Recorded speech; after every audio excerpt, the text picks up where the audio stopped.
осылай жүре бермей кемпір болдың ғой тұрмысқа шықсай. Міне осы дәл қазір басым бос, жігітім жоқ, өкінішке орай. Бір жерге барғанда бір кісілермен, бір бөпелермен суретке түскен кезде жұғысты болсын дейді. Жұғысты болсын деген өзі бір кішкене ыңғайсыз бір жағдайға қалдыратын сөз болды. Қоймаңыздар шындай сұрақ. Өйткені ол сенің ең жаралы, ең жанды жерің да. Сен мен үшін еш уақытта бірінші болмайсың деді. Қыздар отырсыңдар ғой, мысалы қазір тұрмысқа шығатын қыздар, ондай сөзді есту өте ауыр. Бірден брачный ночь күні 2 қабат болып қалайық, аумин.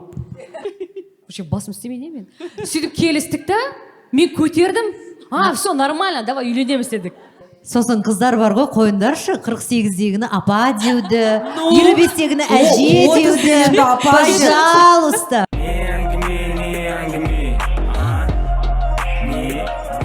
Жайлы ең үздік канал Мамский әңгіме. Иә. Және бүгінгі біздің шығарылымыз өзгеше, өйткені біздің кереметтей спикерлерімізбен бірге, біздің кереметтей көрермендерімізбен бірге ашық подкаст, ашық шығарылым, ашық эфир, және бұл ашық эфиріміз Сәлем Entertainment-тың қабырғасында болмақ. Жақында Қашан туасың атты сериал шықты. Кім көрді? Көрдім дедіңіздер, жақсы. Иә, сол Қашан туасың сериалын Сәлеммен бірге жасаған едік. Бұл жердегі басты кейіпкер акушер-гинеколог, бірақ өкінішке орай оның баласы жоқ. Және де көріп отырғаныңыздай басты кейіпкерлеріміз төсектің ішінде және оны қоршаған адамдар, иә, қоршаған жұрт. Біз осы постермен не айтқымыз келді? Біз қашан туасың, қашан тұрмысқа шығасың, қашан деген сұрақты қойған кезде біреудің төсегіне кіріп кеткенімізді байқамай қаламыз. Сондықтан да абай болу керек. Қашан тұрмысқа шығасың, қашан келін атанасың, қашан біріншісін туасың, қашан ұлды боласың, қашан қызды боласың, қашан деген сұрақ ешқашан бітпейді. Сол бүгінгі біздің эфирімізді қашан деген тақырыпқа және оның айналасындағы қоғам қыспағына арнағымыз келіп отыр. Және де біздің кереметтей спикерлерімізді тағы да таныстыра кетейін. Сонау Астана қаласынан келген, арнайы ұшып келген медиа менеджер және де тележүргізуші Ләлә Сұлтанқызы. Менің кереметтей құрбыларым, актриса, әнші, тележүргізуші Анара Батырхан, әнші, кереметтей қыз. Не айтсам болады екен тағы да. Айта берейінші, иә. Балжан Бидаш. Иә, және де дәл қазір Лаура Мырзахмет келеді. Лаура зорлық-зомбылық жайлы Бақыт деген киноның басты кейіпкері және актриса 10 жыл бойы бала көтермеді. Ал бүгінгі эфиріміздің басты партнері Сайка бренді. Сайка бренді Қазақстандағы алғашқы прокладка жасайтын кереметтей бренд, кереметтей компания, және дәл қазір сіздер сыйлықтарды алдыңызды. Сонымен, Ләлә ханым, өзіңізден бастайықшы. Ләлә ханым, енді сіз біреуге ерте, біреуге кеш 30-ыңызда тұрмысқа шықтыңыз. 30-ға таяу, жақсы, иә. 30-ыңызда босандыңыз алғаш. Қазір енді көптеген қыз-келіншектерге көмектесіп жүрсіз. Қорыңыз бар, Мариям атты қорыңыз бар, соның арқасында көптеген қыз-келіншектер ана атанды. Және де осы қоғамның қыспағында жүрген қаншама әйелді білесіз. Бірақ өзіңізге де қашан қыз туасың деген сұрақ қойылды ма? Бірден содан бастаймыз ба? Иә. Ойлағам ғой, 28 жасты еске аламыз ба деп. Қайырлы күн қыздар, ханымдар, арулар. Өте қуаныштымын. Сіздермен кездесіп отырғаныма, жүздесіп отырғаныма, бүгін бір ой бөлісейік, сырласайық деп мен кеше өзімде сторис айтып жатырмын. Айнұр, рахмет көп. Біріншіден, мұндай площадкалар өте керек, маңызды. Біз бір-бірімізге енді үлгі бола алмасақ та, біреудің тәжірибесі біреуге сабақ болуы мүмкін. Сол қырынан қараңыздар, иә. 2 баланы дүниеге әкелгеннен кейін ана маған осыншама рет айтты. 3-ші баланы дүниеге әкеліп ал, мен жаспын, көмектесем саған деп. Көмектесетін адамдар бар, көмекші қызың бар, әйтеуір жұмыс істеп жүріп, ол бала тез өсіп кетеді деп. Сонда білесіздер ме, маған не нәрсе қатты кедергі етті, енді қыз бала деп бөлмей-ақ қойық, ол қыз деп. Сонда менің ойымша біздің өзі іштей дайын болмағанымыз. Көбірек мүмкін мен балам есейгенде қалаған шығармын. Яғни балам аяқтанғанда, ал енді бір баланы босанып алуым керек еді, қабая деп мен кіріскенде, ол табиғи жолмен болмайтынын білдім. яғни ол жас аралығына байланысты, аналық яйцеклетканың әлсіздігіне байланысты, санның аздығына байланысты деген сияқты. Мұнда Әйгерім ханым отыр, енді репродуктолог, ол кісі жақсы түсініп отырған шығар менің не айтып отырғаным, нені меңзеп отырғанымды. Енді ондай жағдайда жүргендер болатын болса, бұл тарапынан да ашық сөйлесе берейік. Менде өте көп мәліметтер бар, білгеніммен көргенімен бөлісе аламын. Сондықтан менде неге қыз болмайды, немесе маған қыз туып берші деп менен ешкім сұраған жоқ, Айнұр. Ол менің өзімнің қалауым, балам 10-ға келгенде барып қана ашылды. Ал бірақ ол кезде кеш болды, кеш болғаннан кейін экоцентрларға бара бастадым. Ол жерде мүлдем басқа әлем, басқа проблемалардың бар екенін көрдім. Ойбай, жастардың арасында бұл белсіздік деген сондай орын алған ба деп бір жағынан таң қалдым, бір жағынан қатты қорқынышты статистиканы көрдім. 20 жасар жігіттің жылағаны мен 60-тағы ер азаматтың жылағанын көргенде жүрегім шыдамайды екен. Бір бала деп. Міне содан басталып кетті ғой менің Мариям қорының ашылуы, ары қарай келіншектерге көмектесуім. Рахмет, Ләйлә ханым. Енді қашан туасың киносында да, осы сериалда да Индираның образын көрген шығарсыздар. Оның 3 қызы бар, және де ұлды армандайды, өйткені көбі енді біздің әлеуметте, біздің қоғамда енді барлығы ұлды қалайды. Шынымен де енді ол ер адам деген бұл былайша айтқанда продолжение, бұл ұрпақ қой. Айнұр, білесің бе, мен осы жерде бар ғой, кішкене сенімен сөз таластырғым келіп отыр. Қаймағанада қыздар қосыла отырыңдар, иә? Мысалы, әйелдің өзінің ғана ойы ол, мен күйеуіме ұл туып беруім керек деген. Шын мәнінде бар ғой, ол ер азамат оны былай ауызбен айтуы мүмкін, бірақ та іштей 100% қалайды деп айта алмаймын. Ол әйел, мен егер ұл туып берсем, біздің отбасымыздың дұрыс, оның барлығы жөн, бірақ та көп жағдайда ұл тууға байланысты бұл әйелде бұл мәселе. Әйелі жағымпазданып бастайды десеңші. Әйелдің миында бұл нәрсе. Әйгерім? Ал енді Анарочка, өзің кереметте жарық жұлдызсың. Осыдан енді ғана астың, бірақ білемін, жаңада екеуміз сөйлестік, қашан тұрмысқа шығасың деген сұрақ, тіпті енді не салсаң да Инстаграмға қалай жүрсең де осы сұрақ төтесінен қойылады, дұрыс қой? Қаншалықты осы сұраққа қалай жауап бересің? Қайырлы күн баршаларыңызға, қыздар. Қалдарыңыз қалай? Өте қатты қуаныштымын сіздерді көргеніме. Шынымен де Ләйлә ханыммен толықтай қосыламын. Бұндай жалпы жиындар, отырыстар керек. Бір жағынан бұл женская энергия деген бір керемет тренд сөз шықты ғой. Алмасу деген сияқты, бір-бірімізге сырымызды айтып, тәжірибемізбен бөлісу деген сияқты. Мен сіздермен қатты қосылғым келіп отырды да бұл тақырыпқа, бірақ та енді қосыла алмаймын, себебі әлі тұрмысқа шыққан жоқпын ғой. Алып қосарым жоқ, өкінішке орай әлі. Бұйырса енді барлығы болар. Қазіргі енді өкінішке орай өзекті, қазіргі емес, енді бұрында да бұл мәселе болды ғой, қашан тұрмысқа шығасың деп. Шынымен де қазір қандай пост салмайын, қандай сторис салмайын, үнді өлеңін айтсам да, мынандай киім алдым деп айтсам да, мына жаққа сәлем солшылға келдім деп айтсам да, осылай жүре бермей кемпір болдың ғой, тұрмысқа шықсай. Міне осылай, тек қана осындай. Анар, сонда жігіт жоқ па, мен түсінбеймін. Не проблема сендерде? Қазір не көп жігіттер қыз жоқ дейді, қыздар жігіт жоқ дейді.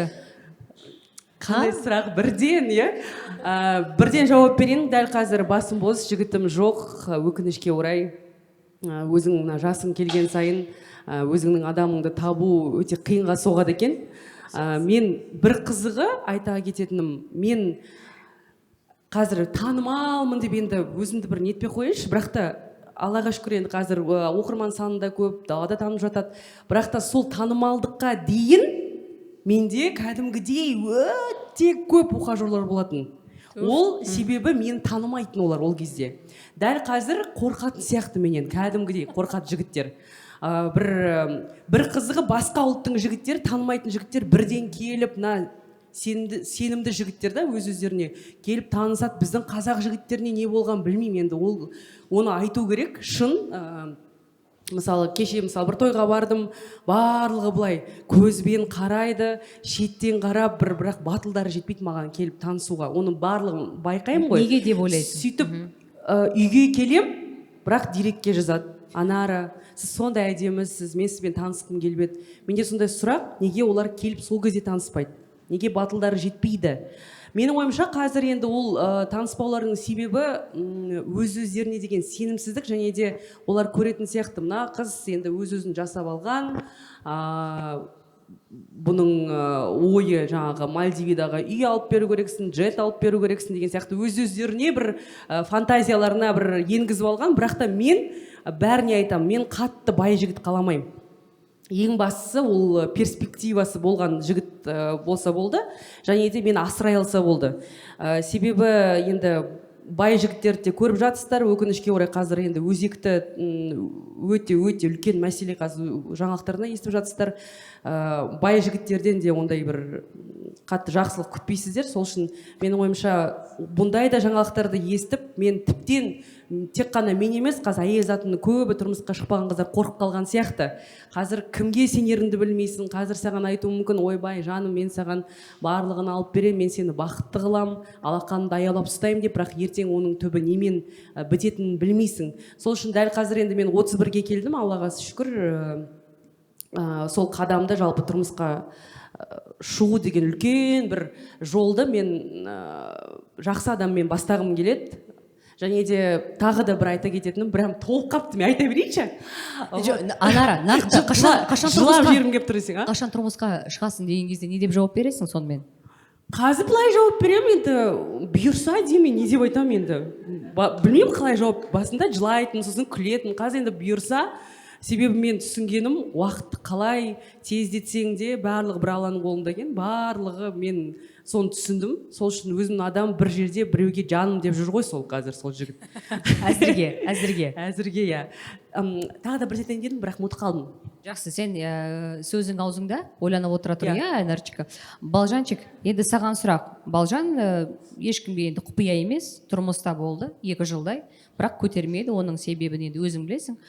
Барлығы біле бермейді, бірақ дегенмен қашан туасың деген сұрақтың астында сен де қалған шығарсың. Не болды сол кезде? Негізі бұл жерде тақырып қашан туасың болып тұр ғой. Сосын мен ойланып қарап жатырмын да, маған кім солай айтты екен кезінде деген сияқты. 2,5 жылда енді тұрмыста болдым. Шынымды айтсам, ондай сұрақ маған қойылмапты. Мен сөйтіп есіме түсірдім да, іздеп, мен кішкентайымда өзім енді бір отбасын аялап өсірген қызы болдым, жалғыз қызым, 2 ағам бар. Сөйтіп қасыма серік іздеп, мамама қашан туасың дей береді екен. 12 жасыма дейін қашан қыз туасың деп. Мен тиран болған екен ғой. Сөйтіп, жалпы тұрмыста ондай сұрақ маған қойылмады. Бірақ осы жерде бір айтатын, бір көзге көрінбейтін нәрсе, бір жерге барғанда, бір кісілермен, бір бөпелермен суретке түскен кезде жұғысты болсын дейді. Жаңағы мысалы сериалды көрдік, қашан туасында ішінде саған жұғысты болсын деп бөпенің киім береді, іш киім береді деген сияқты. Сондай случайлар менде өте көп болды. Сол жұғысты болсын деген өзі бір кішкене ыңғайсыз бір жағдайға қалдыратын сөз болды. Бірақ қыспақ болған жоқ. Қашан туасың, орныңды босат деген нәрсе болған жоқ. Ондай қыспақ болған жоқ. Біздің ортамызға Лаура Мырзахмет келді. Лаурочка актриса, Бақыт киносының басты кейіпкері. Айтпақшы, Лаурамен кім подкасты көрді, Мамский әңгімені? Көрдіңіздер ғой, оның тарихын білесіздер. Лаура 10 жылдай бала көтермеді. Бірақ 10 жылдан кейін эко арқылы қыз көтерді. Солай ғой? Айтып берші, 10 жылда қандай болды, қалай болды 10 жыл бала көтермеу? Енді мен сенің жаңағы уайымыңды, сенің ұйқысыз түндеріңді білмеймін, түсінбеймін, өйткені мен бұл жағдайда болған емеспін. Бірақ 10 жыл бала күту деген бұл енді үлкен уақыт. Сәлеметсіздер ме тағы да. 10 жыл енді былай қарап тұрсаңыз, бір кәдімгідей уақыт қой. Мен біріншіден жолдасыма алғыс айтамын. Жүрген жерімде әрқашанда жолдасыма алғыс айтып жүремін. Өйткені соның кісінің қолдауы болмағанда мен мүмкін бұндай бақытқа ие болмас едім деп ойлаймын. Ол кісі әрқашанда мені қолдап, оның сабырлығының, ақылдылығының арқасында мен осындай күнге жетіп отқан шығармын деп ойлаймын. 10 жыл бала, жаңа қашан туасың қашан деген сұрақтың өзі қазір біреуге қоюға қорқасың қазіргі таңда. Мен үшін 10 жыл біреуге бір тез өтетін шығар, мен үшін бір жылым менің 10 жылға татыды ғой деп айтсам да болады. басында енді 3 жылдай енді болады ғой деген үмітпен жүресің. 3 жылдан кейін жаңағы жан жақтан қашан туасың, неғып жүрсің көтермей деген сияқты әңгімелер, көптеп сұрақтар қойыла басталды. Бірақ басында енді бұйыртса деп жүресің, уже 5 жылдан кейін ол сұрақты қоймаса екен, менің осы ортаға барған кезде сондай сұрақ қозғалмаса екен, қойылмаса екен деген тілекпен барасың да, ішінен сөйтіп тілеп отырасың. Өйткені ол деген адамның қолында болса, сенің қолыңда болса, ол деген қазір-ақ жасай саласың, қазір-ақ болатын нәрсе ғой деп ойлайсың ғой. Бәрі Алланың қалауымен болып жатқан дүние болғаннан кейін ондай сұрақты мен жан-жағымдағыларымға осындай сұхбат берген кезде де айтып жүремін. Қоймаңыздар сондай сұрақты. Өйткені ол сенің ең жаралы, ең жанды жеріңді. Сол себепті қандай сұрақ басында енді болады ғой бұйырса дейсің, кейіннен ондай сұраққа қандай жауап айтарыңды да білмейді екенсің. Ондай сұрақтарға жауап берудің өзі бір қиын болады екен. 10 жыл ана әйелдерде бір табиғи құбылыс болады ғой, ай сайын келетін. Сондай құбылыс болған кезде де туалетке кіріп алып еңіреп жылайтын кездерім де болды. Неге маған осындай нәрсе келе береді деп.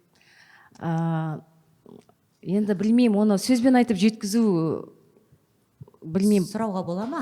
Сұрайыз. Қандай диагноз қойды сізге? Гормональный, эндокринный. Менде гормондар дисбаланс, постоянно баланста ұстау керек. Сол себепті менде бір гормон жоғары көтеріліп кетсе, екінші түсіп кете береді. Сонымен сол себепті дисбаланс болғандықтан көтере алмадым. Бірінші экодан көтердіңіз ба? Бірінші попыткадан, бірінші экодан. 120 рет тесттің отрицательныйын көру. Ол көз алдарыңызға елестетіңіздер. 120 рет. Елестете алмаймын тіпті, елестете алмаймын мен. Жоқ. Мен де көрдім, бірақ 120 рет емес. Бірақ жаңа сіздің неңізде рас екенін айтайын. Өте көп көрдім мен бала туа алмайтын әйелдерді. Әсіресе жас қыздар. 24 жасар бір келіншекті білемін қазір Павлодарда, 9-ай, осы айдың соңында. На днях прям кесарево жасайды. Жоқ, өзі туады ол келіншек. 24 жасында өзінің бойында синдром бар екенін біледі да, генетикалық ауытқу кішкене. Сол синдромды ол табиғи жолмен және де табиғи жолмен мүлдем болмайтын басынан біледі. Яғни 15-16 жасынан ол табиғи жолмен тұрмысқа шықса да бала көтере алмайтын біледі. Менің ойымша өмірде ең бір қиын сәт осы моментте де өте бір ауыр сәт деуге болады. Себебі кім мысалы сіз еш уақытта балалы бола алмайсыз деген нәрсені естігенде қиналмайды дейсіздер. Барлық әйел қиналады. Ал эко арқылы көтеруде мысалы бірден сәтті болмайды. 10 рет, 20 рет жасаған әйелдер бар. Дозасы гормонның қалай қабылдайды сонда, иә? Өте қиын. Мен ойлаймын да, психологиялық бедеулік бар, иә? Бұл енді нақты диагноз емес, бірақ көбінесе осы қашан деген сұрақтың астында қалғаннан кейін тіпті өзіңді мүмкін мен жаңа неполноценныймын деген сияқты ойлар келген кезде тіпті психологиялық тұрғыдан да болмай қалуы мүмкін, солай ғой? Ондайлар бар ғой. Психосоматика, иә? Айнұра, саған өте сен әдемі орында отырсың да, тура ортасында. Қазір мына жерде дисбаланс болып қалмасын. Біз екеуміз қазір тапет етіп, екеуміздің жасымыз үлкен, мысымыз басып кетіп, мына жерде отырған жас қыздардың барлығы ертең экоцентрға жүгіріп кетпесін. Тұра тұрыңыздар, қыздар, еш нәрседен қорықпаңыздар, тұрмысқа шықпаған қыздар, бәрі ретімен, бәрі жақсы болады. Біз әйтпесе қазір ақыр заманды төндіріп отқан сияқтымыз екеуміз отырып. Мен мынандай қыздар білемін, мен мынандай келіншекті білемін. Жоқ. Экосыз табиғи туамыз, иә, жастар сөйлесін, жастар. Қандай жігіттерді ұнатасыңдар? Солай болса сендерге жігіт табайық та одан да.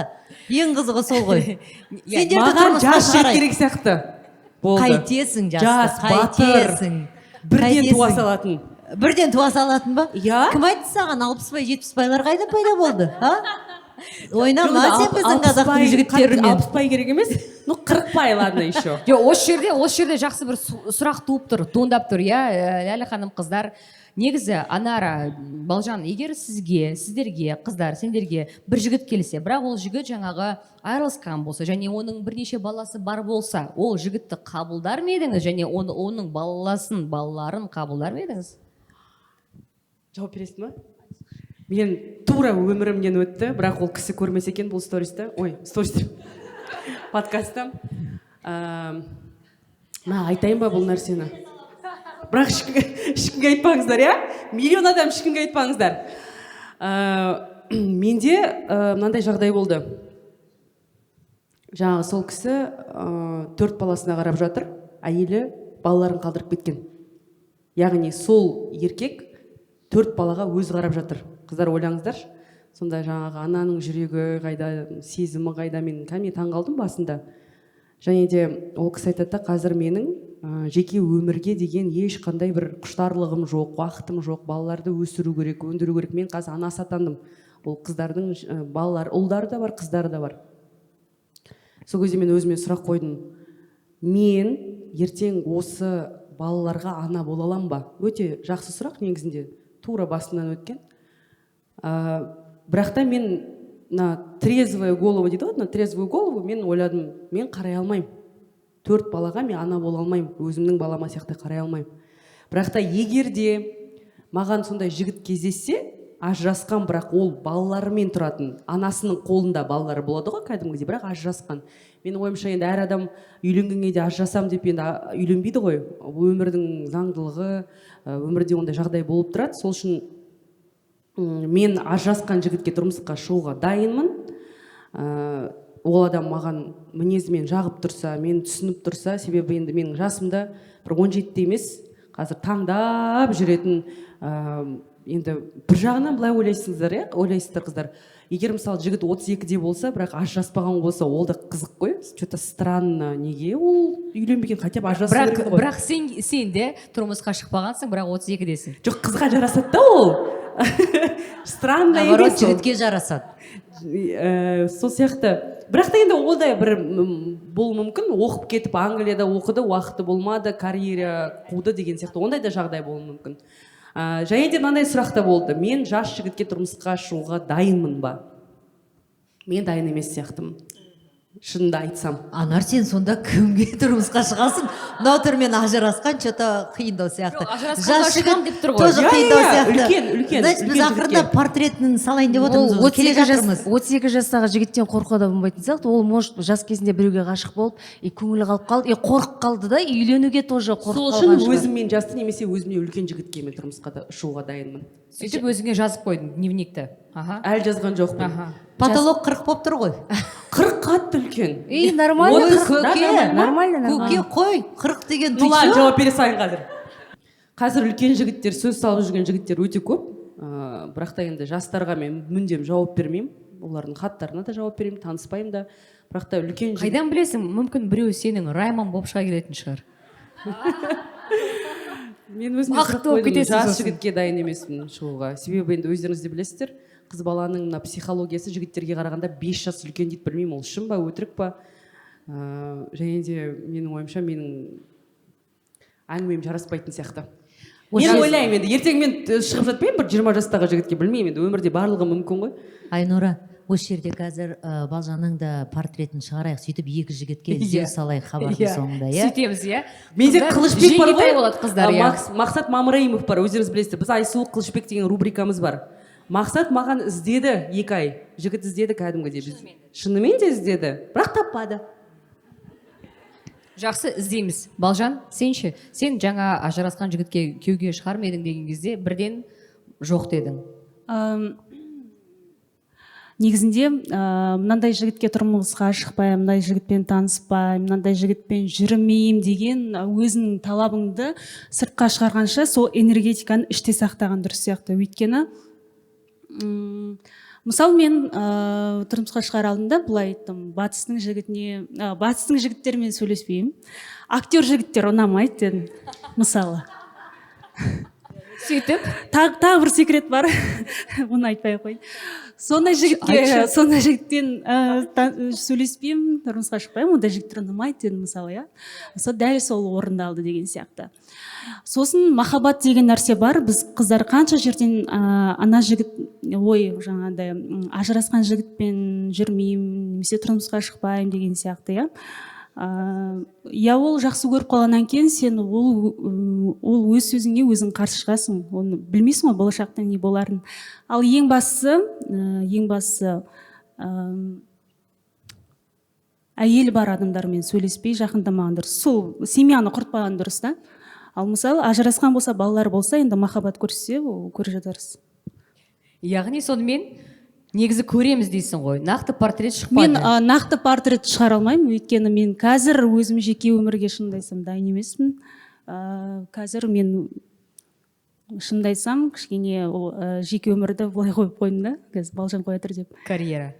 Жұмыс Жақсы. Ләйлә ханым, енді өзіңіз де тұрмысқа шыққан кезде сіздің, секретті айтып қойдым, сіздің марқұм жолдасыңыздың да отбасы болды, жаңағы ол ажырасқан болатын, бірақ сіздің былайша айтқанда балалары болды, яғни сіз тек қана тұрмысқа шығып қана қоймай, оның балаларын да қабылдадыңыз. Қалай қабылдау болды сол кезде? Енді Анар дұрыс айтады. Анасы бар кезде сен басқа балаға ана бола алмайсың, ол бір. Екіншіден, көп нәрсені алдын ала келісіп алған жөн дейтін осыдан шығады. Енді бұл жерде жігіттің мықтылығы, қыздар ашығы. Барлық нәрсе ер азаматқа байланысты. Егерде ер азамат басынан әрқайсының орнын көрсетіп, четко айтатын болса, ешкімнің территориясына рұқсатсыз кірмейді. Ал егер басынан ырдың, дырдың, мынау бүйдеді, анау сүйдеді, анау аяқ киімін жумады, тәте дұрыс тамақ бермеді, менің туалетім арқасында ешкім тазалайды. То есть үйдегі қарапайым дүниелердің барлығы басынан келісіп алынған болса, онда проблема болмайды. Өмірде ешкім бір-бірінің алдына шығып келмейді. Біз отырып айта береміз. Менде қыз кезімде күшті айтатынмын, күшті бір жайбы болса ғой бір жігіттің, күшті бәрін жақсы болар еді, бүйтсем қоя, сөйтсем қоя. Бірақ өмірде олай айтуға болмайды екен. Жаңа Балжанның сөзімен келісем, себебі біз білмейміз не күтеді. Бірақ басқа түсті, амал не? Не көндігесің? Отбасыңды сақтап қалу үшін сен ол адамды сүйесің. Махаббат қана құтқарады. Қарекең соншалықты қатты жақсы көргені ортадағы қандай да бір кішкентай конфликт болсын, үлкен конфликт болсын, дымын шығармай шешетін. Бір күні бір оқиға болды, қыздар айтайын, әңгіме болсын енді. Осыдан сабақ алыңыздар деген ғана үлгі емес бұл. Тек қана сабақ алыңыздар деген оймен айтам. Бір күні отырмыз осылай, жас келін түсті үйге, үлкен бала үйленді. Келін отыр, келін менен тура түйедей 10 жас кіші. 87-ші жылғы, мен 77-ші жылғымын. Бірақ енді маған жолы бойынша келін ғой. Ол сәлем салғысы келеді, жаңағы атасына сәлем салғанда маған да автоматты түрде салады да.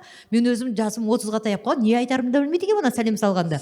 Көп жаса қарағым дегенді де дұрыс білмейді екен. Ыңғайсыз ғой енді, топайда қалдым. Мен бір моментте ене де болдым, әже де болдым, әйел де болдым, келіншекпін де, білмеймін, өзім жаңадан туайын деп отырмын деген сияқты. Жаңағы енді келінді басынан дегенді Қарекең өте қатал кісі болды. Оның үстіне оңтүстіктің азаматы, оңтүстік жаңағы Шымкентше тәрбиеленген. Бір күні отырғызып қойды. Бала отыр, келін отыр, мен отырмын. Сөйтіп үшеумізге ақыл үйретіп отыр. Мен кәдімгі баласы сияқтымын қасында. Солармен бірге тыңдап отқан. Бұл үйде шайды қалай құю керек, қонақты қалай күту керек. Вау, мен аузымнан қайып қалған ғой. Өзі ене, өзі атады сонда. Сосын беріп шығарып алып айттым. Сен ұрсып отқанда маған немене ұрсып отсың деймін да. Маған нең бар айтып, келінге айтып отырсың ғой, мен отырып кете салайыншы. Сен де отыр деп қояды. Таңға дейін ақыл тыңдадық қана жерде. Шаршап кеткенбіз ғой, келін екеуміздің түріміз қисайып кеткен ғой, ұйқымыз келді ғой. Сонда бір нәрсе ұнамаған ғой. Сонда айтады, мен саған ұрсу арқылы мен келінге ұрса алмаймын ғой дейді, ол жаңадан келіп отыр ғой дейді. Келін естиді дейді. Енді тура соның кейпі болды, бірақ енді мен айтам, сен маған ұрысқанда папам сияқты ұрсасың деймін да. Папам емессің ғой сен маған деп. Енді жас үлкен жігітке шыққаның ең үлкен плюсы. Әрине, папаң болуы мүмкін. Сенің ұйықтап жатқанда үстіңді қызының үстін жапқан сияқты жабады. Сен өзі шай ішіп отқанда, мынау забота, тура әкелік. Сондай бір не бар да, мен кейде таңғалып не қылатым, солға қатты еркелейтім дейтім сол, жаңа қыз сияқты еркелететін да. Мен айтам, ай, рахат екен, күшті екен деген. Демек, Ләйлә ханым, сіз қабылдадыңыз сол балаларды және балалармен ара қатынасты жақсартуға тырыстыңыз максималды түрде. Сен мен үшін еш уақытта бірінші болмайсың деді. Қыздар отырсыңдар ғой, мысалы қазір тұрмысқа шығатын қыздар, ондай сөзді есту өте ауыр. Сен өзің так тұрмысқа шығайын деп отырсың. Сен біреудің өмірінде бірінші болғың келеді, мысалы, өмірінде үлкен рөл, орның болғысы келеді, бірақ ол саған бетіңе айтады. ескер, сен еш уақытта бірінші болмайсың. Сонда бұл қалай, мен деген амбиция ұрып тұр, мен кішкене танымалмын, қалай бұл, мен бірінші болмайым, мен сүйем ғой, жаңа түйеге тиіп жатырмын ғой деген сияқты. Сонда айтқаны, бірінші балаларым, олардың жағдайы, содан кейін барып сен қабылдайсың ба деді. Окей. Яғни, егер тұрмыста болған жігітке, балалар бар жігітке тұрмысқа шығып жатқан кезде осы нәрсені есте сақтаған дұрыс. Иә? Бұл үлгі емес, қыздар, тағы да айтам. Бірінші болыңыздар. Яғни, оның өмірінде ең жақын адам болыңыздар, сырласатын, құрбысы болыңыздар. Бірақ та маған солай шарт қойылғаннан кейін, әрине менің де шартым болды. Онда менің шартым мынадай. Мынадай. Яғни Окей, қол келісу. алыстық. Жақсы нәрсе айттыңыздар жаңа шекара туралы. Оны қазір тренд болып кетті біреуге енді сабақ болып жатыр деген сияқты. Және де Лаура, сен де басында айтып кеттің, күйеуіме көп рахмет. Осы жерде жаңа Ләйлә ханым да айтқандай, күйеуім бәрін орнына қойды дедің, иә? Осы орайда қалай жеке шекараны мықты қою керек? Қазір енді тағы да айтам, ол тренд болып кетті, бірақ дегенмен оны қалай үйренеміз дәл осы уақытта? Мына трендті қалай біз дұрыс қабылдап өмірімізге енгіземіз? Өйткені біз кішкене қазір сәл жоғалып бара жатқан сияқтымыз. Эгомен, иә, жеке шекараны кішкене бүйтіп алға қойып, кішкене түсінбей бара жатқан сияқтымыз, иә? Лаура. Енді білмеймін, енді ол еркек адамның өзіне, жаңа айтып отыр ғой Лейла ханым, өзіне байланысты шығар. Ол өзінің ойы, өзінің позициясы бар еркек олай не істемейді деп ойлаймын. Мысалға, иә, баса көктеп кіріп кетпейді деп ойлаймын. Енді ол түсіністікпен қарады, ол кімге үйленгенін білді басында, түсіністікпен қарады. Жақсы көргеннен кейін де көп нәрселерге көзін жұмған шығар деп ойлаймын. Бір кемшіліктерімізге көз жұмып, түсіністікпен қарап, жаңа айтып отырмын, өте сабырлы кісі, ол кісі. Сол себепті мен түркін жағыма барғанда, қайын жұрт жағыма барған кезде, ол жақтан да жаңағыдай әңгімелер болады, қашан деген әңгімелер, там жаңалық бар ма, бірдеңе бар ма деген кезде жолдасым айтатын, бір рет аузын жауып тастады, болды. Болған кезде естисіңдер ғой, болды ғой. Зачем оны сұрай бересіңдер оны? Ондай жаңалық болса, бірінші сендерге айтамыз ғой, басқа кімге айтамыз? Лучше ондай нәрсені бұл теманы қозғамай қойыңдар деген сияқты не қылды, и болды. Балжанға осы орайда сұрақ қойғым келіп тұр. Сен жаңа айттың ғой, басын айтып кеттің. Жаңа достарымыз жұғысты болсын деп түрлі нәрселерін сыйлаған кезде, сонда сен не дедің оларға? Экс-күйеуің бірдеңе деп жаңа шекара қойды ма? Сұрақ қойғандардың жаңағы ауыздарын жауып деген сияқты, әлде бір жауап беріп, бір нақты жауап берген кездер болды ма? Мен енді өзімде бір сенімділік болды, болады ғой деген сияқты жаңағыдай. Бала болады, өзім әлі жасым деген сияқты, қандай болмасын, енді сондай бір сенімділік болды. Сол сенімділіктің арқасында менде ешқандай бір теріс қарап жылау, уайымдау деген ондай сезім болған жоқ, шынымды айтсам.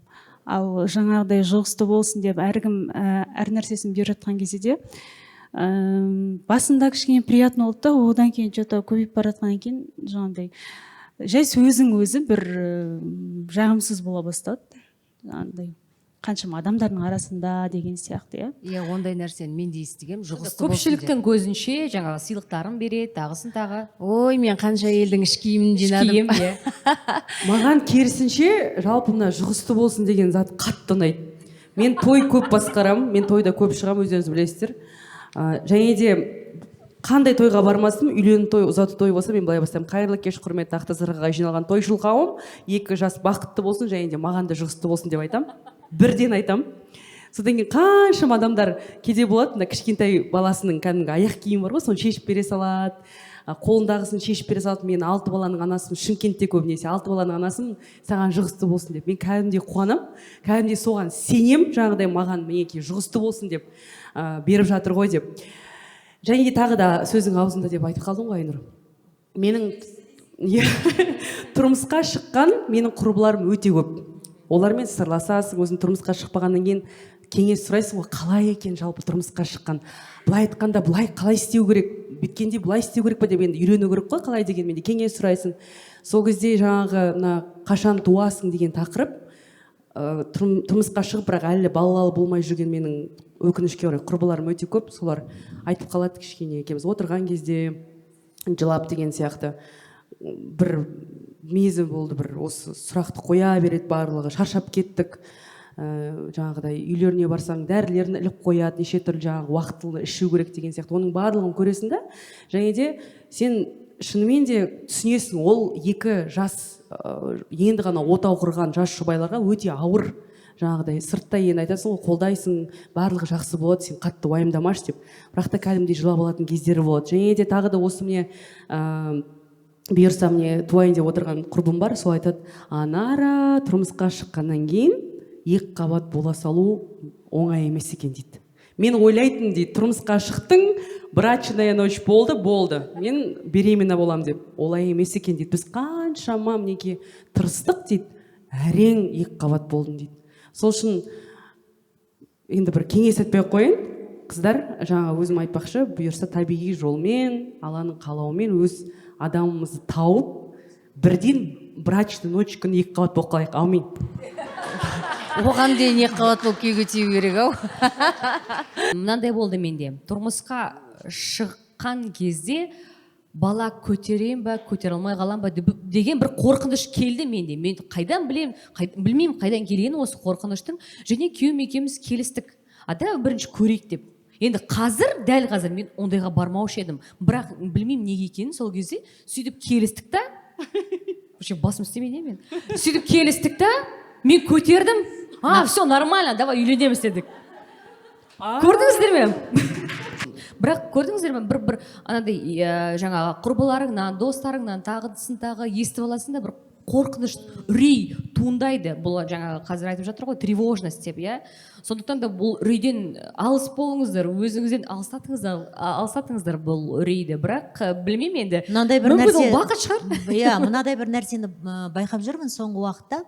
Бұрынырақта аяқ ауыр болып келсе үйге, бәрі ой деп бетін шымшитын. Анау көтеріп қойғаннан кейін алып қарам ғой. Ну, по залету деген сияқты ғой, иә. Ал қазір керісінше мен көп жерден естіп қалам. Керісінше мәз болады екен. Келін бала туалады екен деген сияқты. Бұрын енді жүкті болып күйеуге шықса масқара. Қазір мәз болады деп айттық, иә. Шынымен де мен жаңа осыға келіп өзімді тұрмысқа шықтым. Сол кезде енем қорқатын, енем уайымдайтын, осы қыз көтере ме екен, жоқ па екен деп. Не көрдіңіздер ме? Шынымен де уайымдайды адамдар. Бірақ Құдайға шүкір көтердім. 3 көтердім. Енді қашан ұл туасың деп сұрақ қойып жатыр да, просто. Және де осы тақырыпты іздеген кезде тек қана қашан туасың дегенмен шектеліп қоймай, қашан тұрмысқа шығасың деген тақырыпты да қозғауды жөн көрдік. Өйткені көптеген қыздар маған осы сұрақты күнде қояды, не істесем екен? Я опять же неполноценная, маған срочно тұрмысқа шығу керек, өйткені Айгүл тұрмыста, Айнұр тұрмыста, Әсел тұрмыста, Ләлі тұрмыста дейді, барып любой біреуге әшейін тие салуға дайын тұрады. Бірақ оның арты неге әкеледі? Ажырасуға әкеледі. Өйткені жай ғана түртіп отырып, енді лотерея сияқты, бұл да бір лотерея шығар, я негізі. Күйеуге шыға салуға болмайды. Бірақ бола ма? Әлде бола ма? Мен жалпы кешірім сұраймын. Мен тиктокта тікелей эфирде отырған кезде, әсіресе онлайн, яғни адамдардың сұрақтарына жауап беріп отырған кезде, мен бірден былай жауап беремін. Мен тұрмысқа шыққым келсе, қазір-ақ шыға салам. Шын ғой? Мысалы, қаншама таныстарым бар, любой адамға тұрмысқа шыға салуға болады. Бірақ та өзің айтпақшы, ертең ол немен аяқталатынын ешкім білмейді. Біз мына қоршаған ортаның қысымына қарап барлығы айтып жатыр ғой, мен тұрмысқа шығам, тұрмысқа шыға салайын деп шығуға болмайды, қыздар. Ертең онымен бір төсекте жататын мен, оған тамақ дайындайтын мен, оған бала туып беретін мен, өмір бойы өмір сүретін онымен бірге мен, олар емес. Сол үшін сол кезде мен өз-өзімен айттым, қашан өз адамыңды жолықтырасың, сол кезде тұрмысқа шығасың. Мен мысалы әке шешеме де түсіндірдім. Әке шешем енді туысқандар бар деген өздеріңіз білесіздер, қаншама адамдар айтады әке шешеме, білемін, олар іштей әрине қынжылады, іштей білдіргісі келмесе де әрине олар армандайды, немере сүйсек қой деген сияқты. Бірақ та мен әке шешеме түсіндірдім, мам, пап, жігіттер көп сөз салып жүрген, бірақ мен өз адамымды жолықтырған жоқ, маған қысым жасамаңыздар. Егер де менің бақытты болғанымды қаласаңыздар, маған қысым жасамаңыздар, мен өзі уақыт келген кезде шығам дегеннен кейін ғана менің анам кішкене бір босады. Я қазір айтпайды, қазір де өзі түсініп жатыр, қазір мына жаңалықтарды да естіп өздері жағаларын ұстап жатыр. Сол үшін мына тұрмысқа шықпаған қыздар, менің айтатыным, асықпаңыздар, өз адамыңдарыңызды күтіңіздер. Менің ойымша енді әр адамды Аллах тағала жұп қылып жаратты ғой. Біздің бір жұбымыз бір жерде жүр, сол адамды жолықтырайық. Әрине оған да бір қадам жасау керек, бір форточкадан береді ғой деп күтуге де болмайды, амал жасау керек, танысу керек, білісу керек деген сияқты. Менің ойымша оның барлығы болады бұйырса өз уақытымен. Бірақ та бұл жерде бір кішкене қынжылтатыны, бір ойландыратыны, ол бала туу керек. Жас келген сайын ол өздеріңіз білесіздер оңай емес. Мінекей мен 32-ге келіп қалдым бұйырса. Және де өзіңде айтып жатсың ғой, 3-ші баланы дүниеге алып келу, ол жаңағы біріншідей емес екен деген сияқты. Енді ол адамның организміне байланысты, енді ертең таз ашылу деген сияқты бар, оның барлығын оқып алған, мен білем қалай туу керек екенін примерно. Осы жерде енді бойдақ қыздар бар ғой. Тұрмыс құрған әрине дұрыс, әрине жақсы. Отбасыдағы бақытты сен ешқандай басқа нәрсе, карьера болсын, ол бақытты сен ішіңе толтыра алмайды. Отбасы бақытын, иә. Бірақ көп қыздардың қателігін айтсам, құрбыларымен әңгімелесеміз ғой. Өзінің бір болмай қалған проблемасынан қашып, тұрмысқа шығып кетеді да, тұрмыста сол проблемадан құтылам деп ойлайды. Содан кейін ол тұрмыстағы проблема тағы басталады. Ерте шығып қойған шешімі болады, одан кейін ененің әлеміне кіру болады, күйеуінің әлеміне кіру болады. Бір мемлекет құру болады, проблема басталады. Сондықтан қыздар өздеріңізді алдамай, кішкене нақты бір шешім қабылдап, ізденіп, өздеріңізді өсіріп, содан кейін шынымен де менің адамым деп, ол адамға күмәніңіз болмайтын кезде барып шешім қабылдасаңыздар екен деймін, асықпай, иә. Және де мен толықтай қосылам, иә, Балжанға өте керемет айттың. Мына психологиялық тұрғыдан айтқан кезде мені бақытты қылатын жігітті тапсам ғой деп іздеудің қажеті жоқ. Сондай бір үлкен қателік, ол мені бақытты қылады, мен тұрмысқа шықсам деген бір ой бар. Сіздер өздеріңіз бірінші бақытты болу керексіздер. Мен бақытты емеспін, ол мені бақытты қылады деп барсаңыздар, сіздер ешқашан бақытты болмайсыздар. Егер сіз бақытты болып барсаңыз, ол нұр үстіне нұр болады. Деп қатты коуч сақтайтып жатырмын ба? Сен бақытты болырсың ба қазір негізі? Иә, мен қатты бақыттымын. Маған бір рет сұрақ қойды да, бір фильмге съемкасы болып жатыр, сұрап жатыр. Егер сіз өміріңіз артқа қарай жылжыған болса, не істер едіңіз дейді да, нені өзгертер едіңіз? Мен айтамын, мен 18 жасым мектеп тіре салып күйеуге тиіп кетер едім дейді. Олар күтпей қалды ондай жауапты менен. Неге дейді да? Білмеймін деймін, мен қазір соны көп ойланамын деймін да. Мүмкін осындай жасқа келіп босанғаннан кейін, ол баланың тәтті қылықтарын көргеннен кейін, мынаны кішкене ертерек болғанда ғой мынау нәрсе деген сияқты бір не болады да. Сосын мен айтайын деп едім, қазіргі енді бәріне топырақ шашпаймын. Қазіргі жастардың көпшілігі бақытты ақшасы бар деп, ақша деп түсінетін сияқты болып көрінеді мағаншы. Ақшасы бар, все, мен бақытты болып кетемін деген сияқты. Ақша бүгін бар, ертең жоқ қой мысалға да, соны кішкене ұғынса деймін. Және де жасым келді, ойбай күйеуге тиюім керек, үйленуім керек деген нәрсе ол қыздарда ғана емес, еркектерде болады екен. Өйткені мен жолдасымның достары бәрі бір уақытта үйлендік та. Осы мен жолдасыма тұрмысқа шығып, сол уақытта бәрі үйленді де, бір жігіт қана қалып қойды ше. Біз үйленгеннен кейін 3-4 айдан кейін что-то үйлену керек екен. Бәрі үйленіп алды, что-то үйлену керек екен деді да. Бір 3 ай сөйлесіп жүрген қызбен үйленді да, аяқ астынан апыр-топыр болып. Үйленді да, ақыр соңында 1 жылдан кейін 2 жылдан кейін ажырасып кетті. Мысалға, ол тек қана қыздарда ғана болатын проблема емес екен, ұлдарда да болады екен ондай проблема. Иә, өте дұрыс айтып жатсыздар Ләйлә ханым. Бұл негізі енді үлкен еңбек, отбасын құру бұл үлкен жұмыс. Тұрмысқа шыққысы келетін қыздар содан кейін бар ғой, мынау дауыстың ырғағы да өте маңызды. әрбір әріптің дұрыс айтылуы да маңызды. СМС-ті дұрыс жаза алуларыңыз да маңызды. Сіздер кейбір нәрселерге жаңағы ат үсті қарай салуларыңыз мүмкін да? Ну ладно, что там деген сияқты. Жоқ. Әр нәрсе, әрбір қолыңызды қойғаныңыз да маңызды. Отырғаныңыз маңызды. Сізге қарама қарсы отырған жігіт сізді сондай жұмбақ ретінде көру керек та, не деген қылық, не деген нәзіктік. Сіз бірінші оны баурап алсаңызшы. Өзіңіздің осы, сіз тіке көзіне қарамаңыз. Ол қалжың айтса төмен қарап күлгеніңіз де маңызды. Бірақ Ләйлә ханым, 10 жылдан кейін оны жоғалтып аламыз ғой тұрмыста. Жаным сол күйеуге тиіп алсын да, сосын көреміз ғой. Сәлеметсіздер ме? Мен есімім Айсұлу болады. Өзімді таныстырып өтейін, қысқа да нұсқа сұрағым бар. Бүгін мамаммен келіп отырмын. Бүгін туған күні мамамның. Құтты болсын. Мамамды ертіп келгенін, қашан тұрмысқа шығасың сұрағымен, өзім негізі жеке отырып тыңдап, кейін мамаммен сөйлесем деген ой болған ғой. Бәрекелді. Иә, сол. Негізі 18 жаста тұрмысқа шыққам, 17 жасымда ажырасып кеттім. 10 жыл болды. Қазіргі сұрағым осы ажырасқан Бидаш ханыммен және енді Анар ханымға тоже сұрағым бар, соған қатысты. Сіздерге мысалы қашан тұрмысқа шығасың деген кезде мынандай болады ма, өздеріңіз іште мүмкін бір сондай бір сосын психологқа барып саморазвитиемен айналысу керек па? Мен мысалы тоже нәзікпін деп айта аламын, өзімде жақсы жақтарым бар, мүмкін кінә менен ба деп ойлаймын.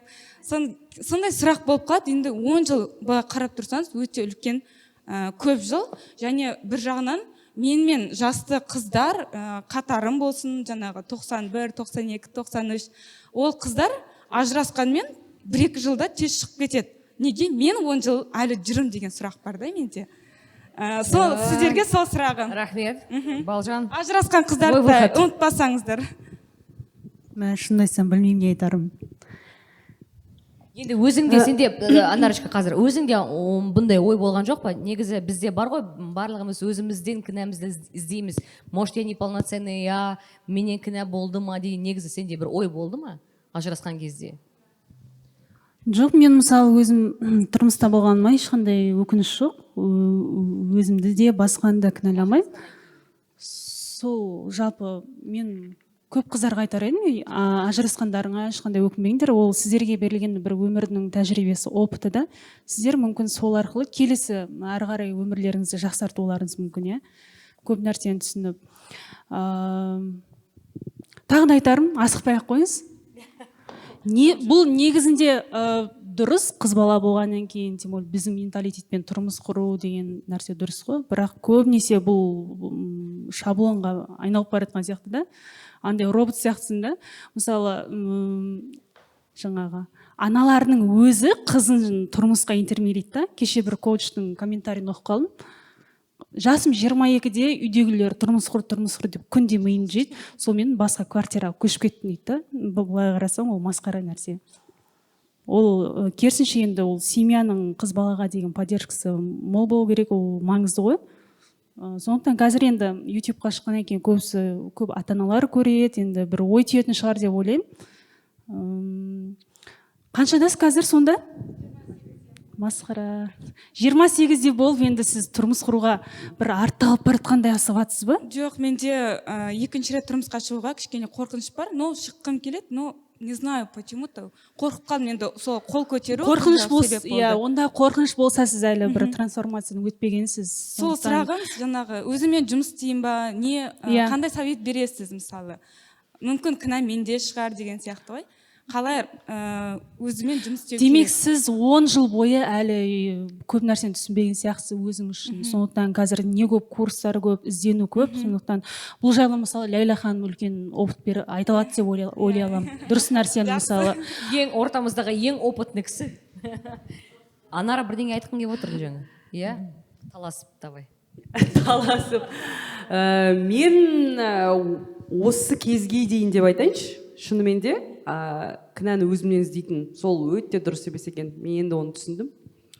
Өз-өзіңнен кінә іздеп, мүмкін менде бір минус бар шығар, неге мен тұрмысқа шықпай жатырмын деп ойлау дұрыс емес екен. Сіз идеальныйсыз, сіз мінсізсіз. Мына миыңыздағы сізде мына қорқыныш бар, мен сезіп тұрмын. сізде мен ажырасқанмын, мені алмау мүмкін, мен енді қалай тұрмысқа шығам деген үлкен қорқыныш сезім бар. бұл кісіге қол көтерген ғой еще содан бір страх бар. Келесі жұбайым солай Сіз бола ма деген. қорқынышты алып тастау керексіз. Сіз өз өзіңізге сену керексіз. Мен мінсізбін, мен әдемімін, мен идеальныймын, болды. Менде бәрі жақсы болады. Мына қорқыныш сезім бар кезде ол жалпы тұрмысқа шығу өте қиын болады. Және де көп жерде естимін, қазір қыздар өз өздеріңізден кемшілік іздемеңіздер. Әр қазір отырған қыздар, сіздердің бойларыңызда бір ерекше, бір өзіңіздің қасиетіңіз бар, ешкімде жоқ. Сіздер соны білу керексіздер өздеріңіздің бойыңызда. Мүмкін менде бір минус бар шығар деп оны іздеудің қажеті жоқ. Сол минус арқылы өзіңе деген сенімсіздік түседі да. Содан кейін сізде жаңағыдай сіз бұрынғы күйеуіңіздің іс-әрекеттерін әлі жібермегенсіз да. Сіз енді жақында бір жігітті жолықтырсаңыз, тағы бір күйеуіңіз сияқты адам тартуыңыз мүмкін да. Сондықтан өз өзіңізбен сізге жұмыс істеуге тура келеді. Сіз страхты алу керексіз бойыңыздағы. Жақсы, рахмет. Сол үшін бүгін мен курсыма жазыңыздар, 990 теңге ғана. Бес-ақ орын қалды. Бүгін ғана скидкамен. Өте ақылды ойлар айтып отыр. Мамасы сіздің де қолдауыңыз өте маңызды. Шын айту керек. Бұл жерде сіз қолдасаңыз кішкене и так былай қоғам ажырасқан деген клеймоны ілді. Енді сіз қолдауыңыз керек. Ол өзінің еркімен болмады ол жағдай. Қиын жағдайға түсті. Содан кейін оны бетіне басып айтып қалу, бір сөздің арасында айтып қалу, ондай нәрсені мүлдем алып тастаған дұрыс. Себебі шын ғой, бала туылмаған бір бөлек проблемада, ажырасқан қыздардың бойындағы осы қорқыныш ол мүлдем басқа проблема. Екінші ретте сол қайталанып қалатын шығар деген. Себебі қазір екі сұрақ қойсам қызыңыз жылайын деп тұр. Жылауға шақ қалып тұр. Сондықтан оның оған жігерлендіретін, оған кішкене жөн сілтеп жіберетін ол сізден жақын адам жоқ. Дұрыс айтасыз, рахмет. Мен Баянмын, атым. Мен осы жерде енді өзім туған күніме келгеніме, бірінші Ләйла ханымды көргеніме қуанып тұрмын. Өзім қатарым. Мен де 18 жасымда күйеуге шықтым. Бірақ мен бәріне шыдамды болдым. Мен қызыма сол айтам ғой, бәріне өзің бақытың үшін көнуің керек. Басында бірінші, енді мен өзімнің, әр адамның өзінің ойы болады ғой, менікі дұрыста болмаған шығар кейде. Айтып қоям, өзің бақытың, өзің қолыңда. Жақсы көрдің бе? Сол мен отбасы бол деймін. Енді қазір досым сияқты қызым, өзім 20 жасымда туып алған қызым ғой. Бір қыз, бір ұл тудым, одан кейін 10 жыл демалып, қайтадан бір қыз, бір ұл тудым. Қазір 2 немерем бар, уже 10-ға қарат немерем алды. 40 жасымда немерелі болдым, шыны керек. Сіздерге де жұғысты болсын деймін. Проблема деген енді кішкентай нәрсе ғой, оны жеңуге болады деп айтам. Қазір жастардың бәрі көнсе екен деймін осы. Өздерінің бақыттары өздерінің қолында, бәрін қиындатпау керек сияқты. Менің де жолдасым мықты мінезді жігіт ол негізі. Мен айтқанын тыңдаймын бірақ. Солай қолдап жүремін. Рахмет апай. Туған шекараны айтпайды, бізде шек болу керек та, шыда дейді да, бірақ қай кезге дейін шыда? Төз дейді да, не нәрсені төзуге болады? Ары қарай айтылмай қалады да. Біз аналар, менің ойымша, осы жерде әсіресе жоқ айтпаймын. Мен қызым жоқ, қазір бір ақыл үйретіп отқандай болайын. Сөйле жаным, сөйле. Мен күдіртіп отыратын адам ғой. Давай, Анар, жібер. Біз апайымызды туған күнмен құттықтап, хақ сілден осындай әдемі сыйлық сыйлайықшы. Жаңа Ләйлә ханым айтып кеткендей, шынымен де қолдауыңыз қажет. Анара айтып кеткендей, жаңағы Балжан айтып кеткендей, ең басты нәрсе стерженді, іштегі стерженді қатайту.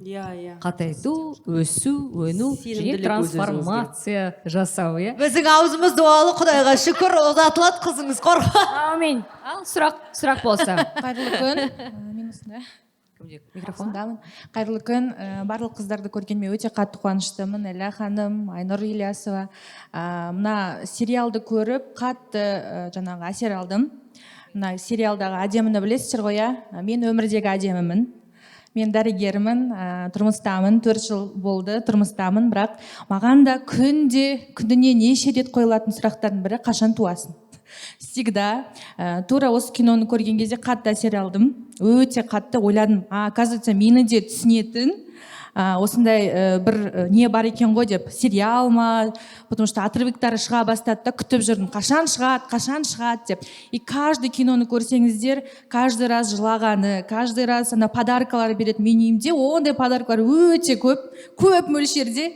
Вот, даже мысалы достарымыз, барлық қатар достарларымыз тұрмысқа шықты, үйленді, одан кейін жаңағы гендер пати болады, я каждый раз шақырады, например. Вот сондай кезде, осындай моменттерде ойланасың, мысалы, даже сен дәрігер болсаң да, ол сенің қолыңда емес. Даже сен каждый раз считать етсең де, гормондарыңды түзесең де, ол сенің қолыңда емес. Ол бір Алла тағаланың беретін саған деген сыйлығы. Бір күні, мысалы, біздің де үйде, сондай мен сияқты қыздардың де үйлерінде ойлаймын, сәбидің үні естіледі деп. Вот, өте жақсы проект, жақсы шығарғансыз. Мен айта алмайтын сөздерді прям фильмнен көріп, отрывоктарын салып қоямын Инстаграмға. Вот, смотрите. Жауап бере алмасам. Поэтому көп рахмет, өте күшті әсер алып отырмын. Бүгін обязательно прям келдім. Әйтпесе бұндай подкасттарға бар көрмеппін негізі. Вот прям уақыт тауып специально келдім. Көп рахмет сіздерге, өте көп. Жаңағы менің өмірімде де жаңағы жолдасым тарапынан өте көп жаңа кісі айтып кетті ғой. Қолдаулар болды. Әйтпесе жаңа қаншама напряг болған кезде сен жалғыз өзің ана құс сияқты қанатыңды бір тараптан қаға алмайсың. Даже сен біліп тұрсаң да не болып жатқанын, то есть в медицинском понятии, сен қасыңда бір адам болса, жолдасың, например, уайымдама, бәрі жақсы болады деген кезде, сен одан сарма, все, тогда получится, біз әлі жаспыз ғой деген сияқты ойлар келеді. Вот поэтому мен сияқты болып жатса, осындай ситуациялар, ойлаймын, әлі не емес, бәрі жақсы, қазір эко да бар, например, я. Вот, поэтому бәрі жақсы болсын деп тілеймін. Үміт үзбеңіздер дейсіз ғой. Рахмет көп Үміт үзбеңіздер. көп рахмет. Мен өте қуаныштымын осындай адамдардың өмірде, енді бұл өмірден алынған әңгіме ғой, өмірден алынған сериал. Өзіміз жаздық. Және де бұл әлі де өзек тақырып, әрине. Және де басқа да кейіпкерлер шығып жатқанына таң қалып отырмын. Шынымен де тура мен өзімді көрдім, прямо өзімді. Действительно, каждый раз анализы, каждый раз алдыма келген пациенттер тура осындай. Бір кезде бір апа келді тоже, 50-де, 48-де, наверное, я уже не помню. И ойладым, что, типа, менікі дұрыс емес па, бір нәрсе дұрыс, или мен дұрыс емеспін ба, деп вот.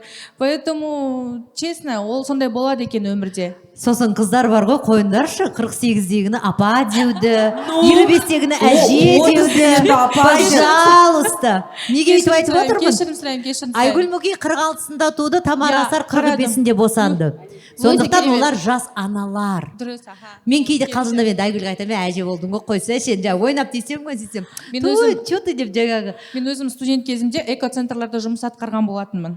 Сол кездерде жаңағы регистратурада отырамын ғой, сосын қайта жаңағы бала жоспарлап жүрген, бала аңсап жүрген әйелдерге андай бір түрлі қарайтын, блин, неге ашуланып тұр, неге іштіп мазамдалады, звондап деп. Қазір өзім сол жерде пациент болып жүрмін. И мен енді түсіндім олардың осы жаңа каждый раз сіз айттыңыз ғой, 120 тестті қарайды. Мен көрем сіздің дошты аңсаған сәби бағдарламасын өте керемет. Каждый эмоция барлығы вообще күшті.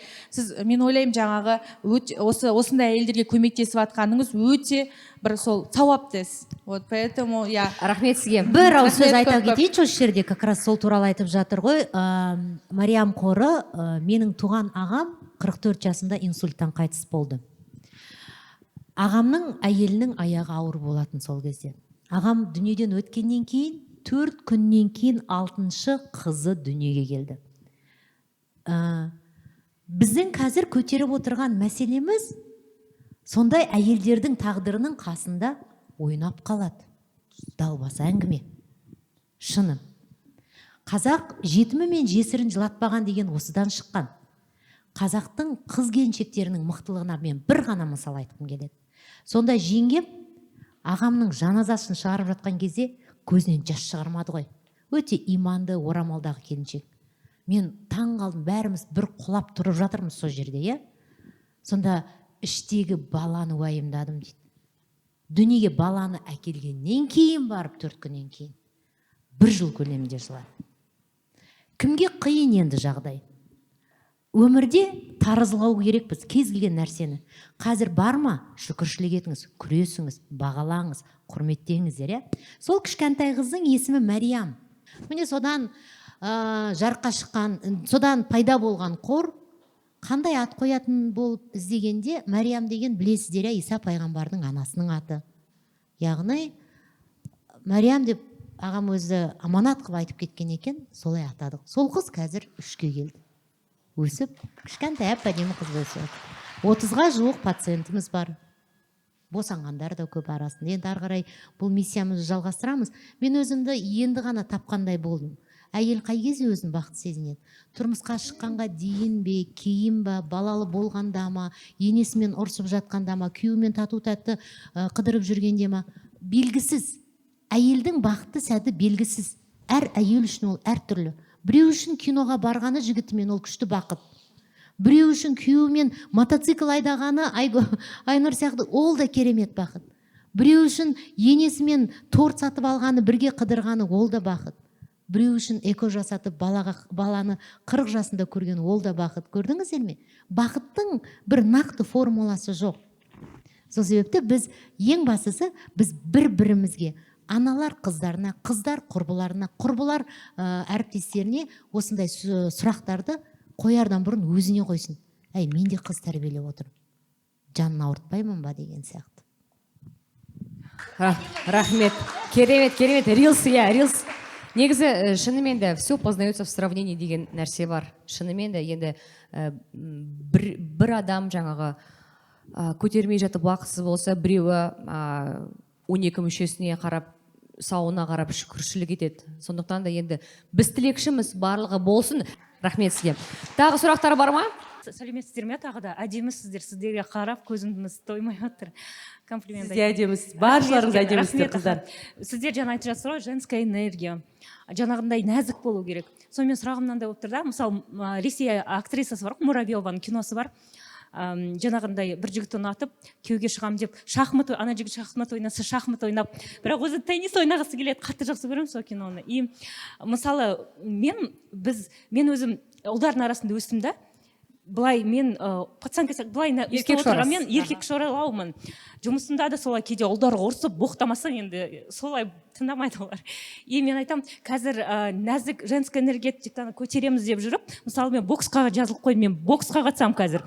Өйткені мынандай енді елде болып жатқан мәселені білесіздер ғой, қазір еркектерден қорғауымыз керек біз өзімізді дегенде мен боксқа кетіп қалдым енді. Енді мен тұрмын, боксқа бармай ақ қояйын ба, сіздерге қарап отырып, нәзік болу керек дегенде мен өйстіп шығардым қазір, өйстіп өз-өзімнен алысып жүремін уже жаңағындай.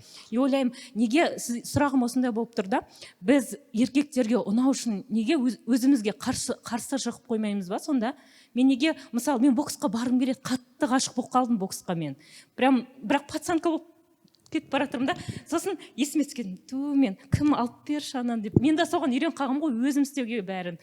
Сосын қазір, есіме түсіп кетеді, мен қызбын ғой, жарайды, ананы көтер салшы кім деп, бірақ өзім істегім келіп тұрады сондай. Қарсы шығу емес па? Мен бокс тастауым керекпін ба сонда, мысалы, нәзік болуым үшін боксмен анандай. Менің ойымша жанкештілікке барудың қажеті жоқ. Сіздің жүрек қалауыңыз болса, сіз бару керексіз. Мен ойламаймын, боксершылардың барлығы тұрмысқа шықпай қалды деп. Қаншама чемпионкаларды білемін, еркек шора кәдімгідей мына штангист қыздар тұрмысқа шығып жатыр. Сізді осындай қалпыңызбен де қабылдайтын жігіт табылады. Менің ойымша жаңа айттық қой басында, адам бірінші өзі бақытты болу керек. Жан қалауыңызды істеу керексіз. Біреу үшін жанкештілікке барып, мен сол үшін істеуім керек деп өзіңіздің қалауыңыздан бас тарту ол дұрыс емес менің ойымша. Может, сіздің болашақ жарыңыз бокс. Иә, сіз тренеріңіз болып қалуыңыз мүмкін ғой, сол жақтан кездестіріп тағы бір сценарий дейсіңдер ғой киноға. Ол әңгіме жаңа менің нәзік болыңыз деген сөзден алып отырсыз. Мен сізге айтайын, сіз мен үлгі ретінде айтып отқан жоқпын. Мен көзге көрінбейтін бір трансформация жүрді да менің, бұл менің өмірімде ғана болған жағдай ғой. Ол міндетті түрде сіздің өміріңізде болу керек деген нәрсе емес. Сол себепті жаңағыдай нәзік болу деген біздің Құдай солай негізі нәзік жанды қылып жаратты. Түсінікті ғой, әйел болғаннан кейін. Бірақ мен сізді еркек шора деп айта алмаймын. Өте нәзіксіз. Еркек шора емес енді, бірақ өте нәзіксіз, әдемісіз. Барыңыз боксқа. Мені сізге ұқсатады часто. Білмеймін, енді қарап отырмын, анараға ұқсайсың. Бокс деген кардио ғой, ол өте керемет спорт, қыздар. Мен жасым 33-те күйеуге шықпағанмын. Өте тамаша. Барлығы алда. Барлығы алда. Сұрағым осындай қысқаша. Тамаша. Бара беріңіз боксқа. Береміз рұқсат, болды. Келесі. Сәлеметсіздер ма? сіздерді көргендеріме өте қуаныштымын. Менің айтарым, бәрінің осы жерде айтып жатқаны ажырасу. Мен де ажырасқанмын, бір ұлым бар. Ажырасқаныма көп уақыт болды. Ұруды да бәрін көрдік. Жаңағы қызға айтқым келеді, ол бірінші очередь өзімен жұмыс жасау керек. Бір күнде, бір айда, 2 айда ол өтіп кетпейді. Және де ата-ананың қазір неге тұрмыс құрмайсың, асықтырады. Асықтырғаннан кейін қыз баласы жаңағы тез күйеуге тиіп кеткісі келіп тұрады. Осы проблемадан кетіп қалсам деп. Бірақ сондай еркекке қайтадан тап болады деп ойлаймын мен өзім. Қазіргі таңда мен сұрағым, міне бізге бәрімізге қояды, мен де жасым 33-те, бір ұлым бар, 5 жаста. Үйдегілер де сұрайды, бәрі де айтады, қашан күйеуге тиесің, қашан жолықтырасың, қашан деп. Ол енді Алланың беріп тұрғаны ғой, бір күні жолықтырамыз. Бірақ таныспайды емес, танысамыз. Қазіргі таңда осындай сұрақ қойғым келеді. Қазіргі таңда өте көп жігіттер қыз баласынан сұрайды, сен машинаң бар ма, қайда жұмыс істейсің, қанша зарабатываешь, сол қаншалықты дұрыс, сол жігітпен жүру керек па, әрі қарай жалғастыру керек па.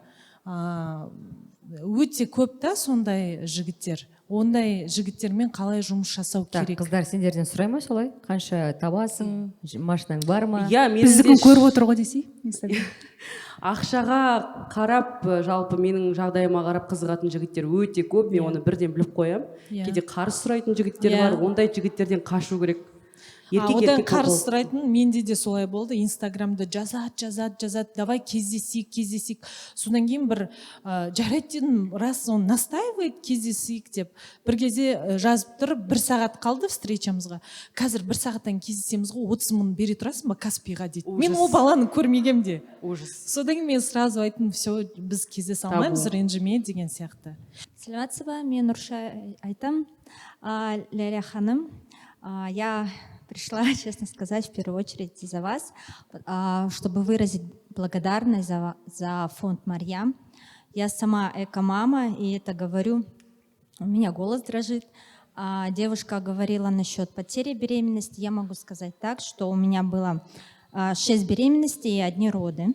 Ну, если это кого-то поддержит, то вот такая история. У меня вопрос. Планы вашего фонда, ближайшие планы по получению квот? Вот, я поэтому сказала, буду коротко. По получению квот имеется в виду государственные или вообще? Да, спонсорство. Какие планы у вашего фонда? На самом деле... Потому что стоимость протокола... Очень дорогая. Очень дорогая, да. И мен сізге түсіндірейін, бізде пациенттеріміз аңсаған сәби президенттік квотаны ала алмайтындар, у которых синдром, генетический қандай бір не бар, который АМГ очень низкий, мужской фактор и так далее. Вы понимаете, наверное, да? Да, таких очень много, кто не подходит по квоту. Поэтому у них программа ЭКО, она дорогая.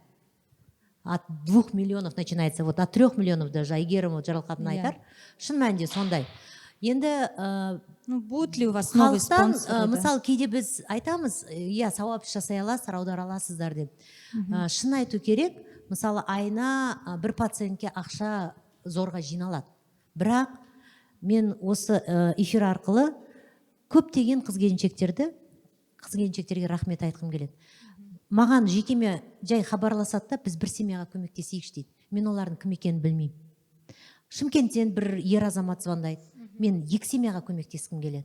Міне сондай адамдардың арқасында жасалынып жатыр. Әрине мен корпоративті клиенттердің болған қалаймын. Мысалы, ірі компаниялар өздерінің қайырымдылық ісіне қосып қойса екен деп сондай тізімге. Бірақ ол үшін өте көп жұмыс жасау керек. Менде ол менің қорымның Асауруми сияқты, Харекет сияқты танымал болғанын қалаймын да. Себебі ол қордан мен мысалы 1 теңге пайда көріп, немесе бір байып кетіп, 1 теңге болып жатқан ештеңем жоқ. Ол тек қана жүректің ісі. Сол себепті көмектесіп жатқан адамдар өздеріңіз сияқты семьялар. Бір семья бар Ақтөбеде, қолында 4 айлық баласы бар, бір келіншек келіп тұр бір күні маған. 4 айлық, көз алдарыңызға елестетіңіздерші, өзім аяғым ауыр дейді тағы. Мен таң қалып қалдым да, мен просто бір семьяға көмектескім келеді. Мен білем бұл қиын екенін дейді. Содан кейін сол кісі кетіп қалды. Сол кісінің көмектескен семьясы балалы болды ғой, артынан хабарласып айтып жатырмын да, сіздің балаңыз дүниеге келді. Болмаса мысалы Сәкен Майғазиев миллион аударды, Гүлнұр Мамасарипова, немесе Сырымбек Таудың бір баласы дүниеге келді. Сол сияқты мен өзім достарыма звондаймын. пожалуйста екі семьяға көмектесші, подругаларыма звондаймын, пожалуйста бір семьяға көмектесші, немесе түрлі коллаборациялар жасаймыз. Осы жерде мысалы мен қыздарға өтініп сұрағым келеді, қыздар бір семьядан алыңдар, 2 миллион теңге, сендерге білмеймін, бір семьяға бала үнін сыйлау, сәби үнін сыйлау, сендерге білмейсіңдер қандай бақыт сыйлайтындарыңды. 2 миллион теңге мысалы бір семьяның экосы. Егер ондай мүмкіндіктерің болса, мен көп коллаборация жасаймын. Егер керемет екен, иә. өзінің оқырмандарымен бірге Қолдайық, иә, міндетті түрде қолдайық. Рахмет. Рахмет. Иә, енді 2 сұрақ болсын, осымен тәмамдайық, иә, қыздар, 2 сұрақ, жақсы ма? Қайырлы күн, баршаңызға саламатсыздар ма? Менің сұрағым, енді қазіргі заманда, заман емес, жалпы қазір көп салмақ қыз балаларға түседі. Яғни жауапкершілік болсын. Қыз бала қандай жағдайға болса да тез икемделіп кетеді, көніп кетеді деген жағдай ғой. Енді менің сұрағым, қандай ер азаматты таңдау керек? Басты 3 қасиеті. Ол айтылуы мүмкін, бірақ негізі қазір анықтап білмейсің, адамның аласы ішінде дейді ғой. Бәрі сыртынан керемет, жылтыр. Енді соңғы жағдайлар барлығы енді қорқынышты. Сондықтан білмейсің ғой. Енді мен сұрағым, сіздерден тәжірибелеріңіз бар, тұрмыста болғансыздар, тұрмыстағы кісілерсіздер. Яғни ер азаматтың қай 3 қасиетін таңдап біліп, көріп, қадам жасау керек тұрмысқа Жақсы. шығуға. Ал ең опытный ханымнан, Ләлә ханым, сізден бастайық енді.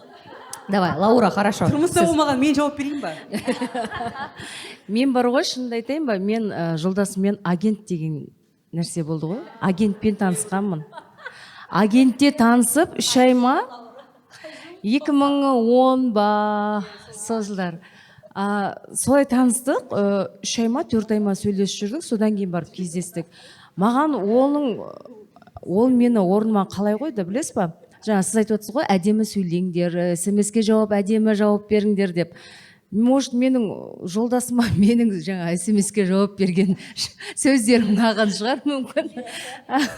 Білмеймін ол кезде есімде, бірақ есімде қалып қойғаны мынандай. Мен оған орысша сөйлеп жатсам, маған былай жаз, орысша жазба, қазақша жаз деді. Опа дедім, так. Сонысы бір несі, уж конкретно четко айтты да. Осылай, міне, мынау еркек қой дедім да сразу. Оның ана үйі бар ма, жайы бар ма, күйі бар ма, вообще ондайын ойлаған жоқ. Сразу, анау еркек болды деп ше, ары қарай сөйлесе бердім да. Кездескеннен кейін мен кездесуде оны мен күттім. Жарты сағат далада күтіп тұрмын, жоқ, келе жатым. Ол жұмыстан кеш шығып қапты да, ол мен күткізіп қойды. Содан кейін кафеге барып отыра берші деді. Ол кафесі жабық тұр екен Новый годтан кейін. Одан кейін ана жерде кафе соған баршы деді. В общем, мен оны мені свидание шақырды, бірақ мен оны күттім.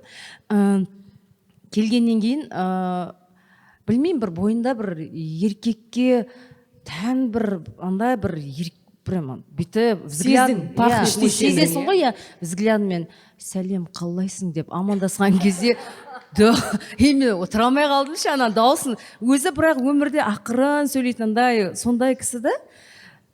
Бірінші анау орысша жазба, қазақша жаз деген. Сосын келді да, күте тұршы, мен жоғарыда жұмыстарым бар еді, қазір келем деді. Сыртта күткенім аздай, кафенің ішінде тағы күттім жарты сағат. В общем, күткізді аяғында былай бүйтіп қарадым, ничего, нормально жігіт екен дедім да. Сосын күтіп отырдым, тамақ суып қалды оның берген заказы. Ол мен келді, сосын жүрші мына жер тамақ суып қалды, уже жабылады, қазір басқа жерге барып отырайықшы. Четко да былай маған указ беріп тұрды. Маған ондай нәрсе, өмірімде ондай нәрсе болмаған. Маған жүр былай істейік, за меня бәрін решать еткеннен кейін мен деген бүйтіп қалдым. Сол білмеймін қандай қасиетін, сол еркектік бір бойында бір еркекке, ер азаматқа тән бір анандай бір қасиетті байқап қалдым да. Содан кейін бүйтіп қалдық, білмеймін қандай қасиетіне не істеген точно айта алмаймын. Ол көрдіңіз бе, жаңағыдай әркімнің болын жабатын, былайша айтқанда орысша сондай адам кездесті ғой. Мысалы үшін менің де кездескен күйеуім, қазіргі Фейсбукта танысқанбыз, чуть-чуть покруче деп.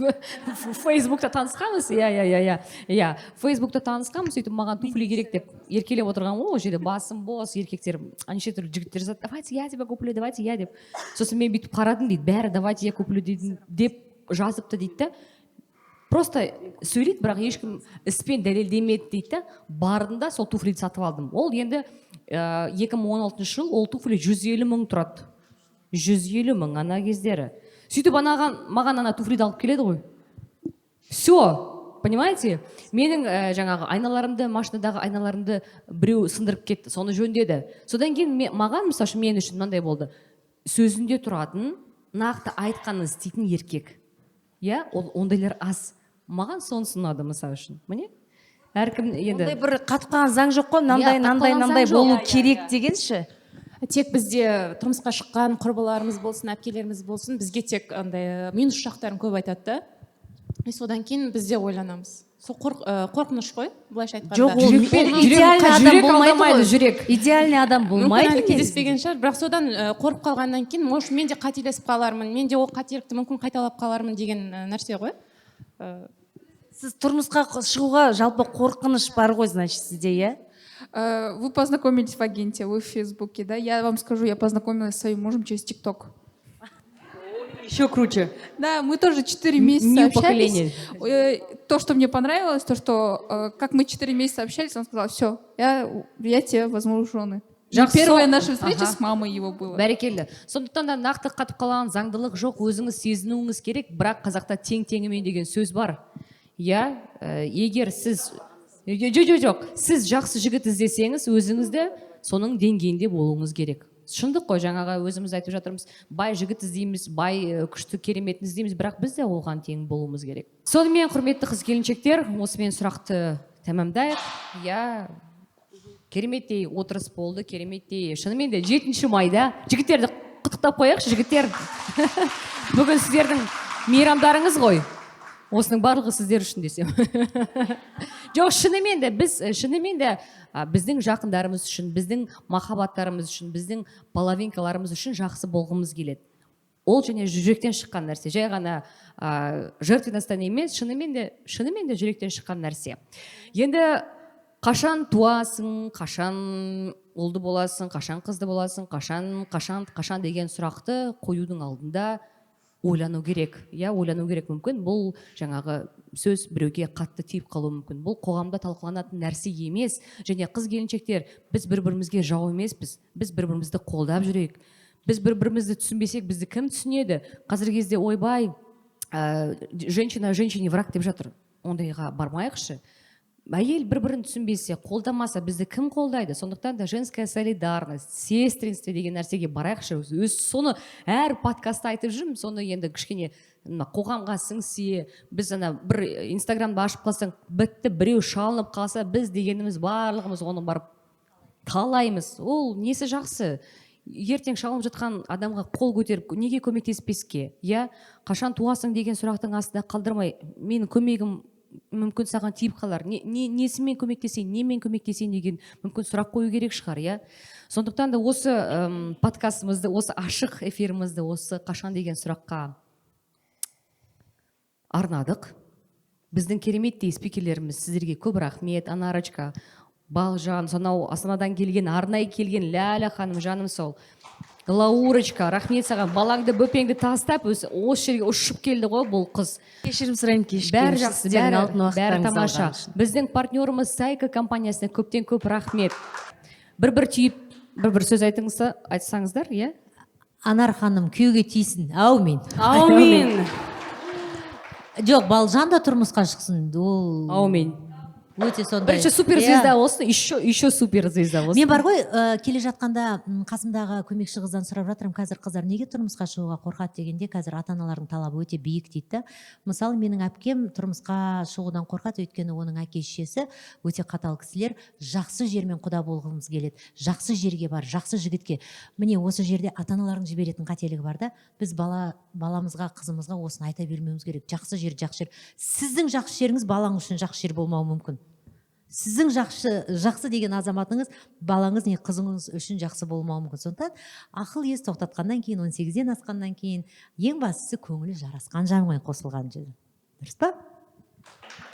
Тұрмысқа шығыңыздар, елдің бәрі, жігіттің барлығы Бишімбаев емес. Иә. Және де қыздар, ертең не болады, болашақта мені не күтіп тұр деп, ертең дей бергінің орнына, бүгінгі күнмен өмір сүріңіздер. кто знает, наступит завтра или нет деген индийский кино бар ғой. Тура солай. Қазір қуаныңыздар, қазір сырласыңыздар, қазір бір-біріңізге жақсы сөздер сыйлаңыздар, айтыңыздар. Өмір тамаша, қыздар. Проблеманың барлығы кетеді. Мен айтамын да, мына қызды неге жігіттер көрмейді? Неге тегін концерт, тегін дискотека, носкиіңді жуам дейді, не пирогыңды пісірем дейді. Менің күйеуіме никогда не будет скучно со мной. Мен оны білемін, точно. Это же кайф, семьялық өмірде юмор, это на первом месте. Духы жетпей жүр Анарға ше, жігіттердің духы жетпей жүр. Просто Анар менсінбейді, видимо, да? Давай екеуміз өсек айтайықшы. Нормальный таныс жігіттеріңіз болса, айтыңыздар. Мен дайымын деш. Ал, Балжан. Таиландта өмір сүріп жүр, әлемде былай. Мен Анараны үйлендіріп жібердім просто.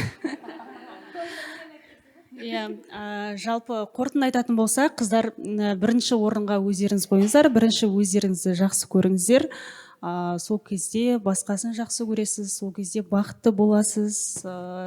Өздеріңіздің саналарыңызды, білімдеріңізді арттыруға әрекет етулеріңізге кеңес берер едім. Менің темам сол эко жайында ғой, бала көтере алмау жайында ғой. Енді үміттеріңізді үзбеңіздер. Ең бастысы, ешкімнің құлағына сөздеріне құлақ аспаңыздар. Мен марқұм Болат Атабаев ұстазымыз айтатын еді, көлденең сөз көтіме деп кешірім сұраймын мынандай сөз үшін. Отыра беру керек екен. Ана басында мен жылайтынмын, сұрайды, не айтам деп баратынмын. Қазір пофиг, ана кісі айтып отыр ғой, 14 жылда тұрмыстасы, осы кісінің несі позициясымен жүріңіздер. Уайымдамаңыздар, ең бастысы біреуге ұнау үшін, біреуге жағыну үшін емес, өзіміз үшін өмір сүрейік. Бәрі өзімізге берілген 5 күндік өмір ғой. Біреудің сөзіне сөз аспай, құлақ аспай, үміттеріңізді үзбей, бастысы жақсы өмір сүріңіздер дегім келеді. Осы жерде Айнұр бірдеме айтып жіберейінші менде, көтере алмай жүрген қыздар бар ғой, енді бізде одан өттік. Менде сол ойланып қарасам бір сенімділік, эко бар ғой деген бір сенімділік болған екен Ләйлә ханым. Егер де крайний случай деген сияқты, сондықтан Ләйлә ханымды көріп жүретінмін, сол жақ бар ғой деген сияқты. Сондықтан көтере алмай жүрген қыздар болса, үміттеріңіз беңіздер. Кішкене уақытты өткізе бермей, сондайда бір әрекет жасауға кеңес берер едім. Беңіздер, мен деген үміттеніп, жүріп 10 жылдың қалай өткенін білмей қалыппын. Сол себепті әрекет етіңіздер. Әрекет. Көріңіздер, барыңыздар, қорықпаңыздар, самое главное. Сонымен мамский әңгіме көрермендеріне көптен көп рахмет. Бізбен бірге болыңыздар, бізге жазылыңыздар және Қашан туасың сериалын көріңіздер. Біздің әдемі спикерлерімізге, біздің партнерларымыздан гүл, романтиктен сіздерге әдемі гүлдер. Анара Батырхан, Балжан Бидаш, Ләлә ханым, Лаурочка. Сонымен қатар біздің керемет ежедневниктеріміз. Керемет. Біздің мамский әңгіме подкастының ежедневниктері.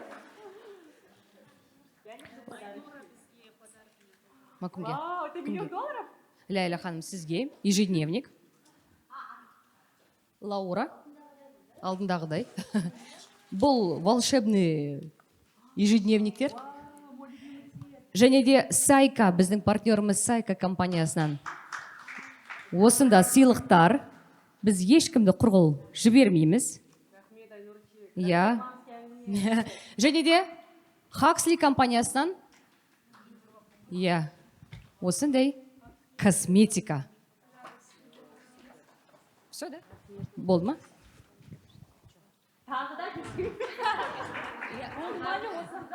Және BB Farm компаниясынан біздің көрермендерімізге арнайы сыйлықтары бар, оны келіп аласыздар. Жақсы ма? Және Gamma Dora компаниясынан сыйлықтары бар. Көрдіңіздер, қанша көп подарка. Не зря. Және де BB Farm компаниясынан сыйлықтар. Мінеки біздің қыздарды сыйлықтарды үйіп береміз осылай біз. Мамский әңгіме. Сондай біз. Рахмет. Рахмет бізді көрермен. Біздің спикерлерімізге қошемет. Рахмет.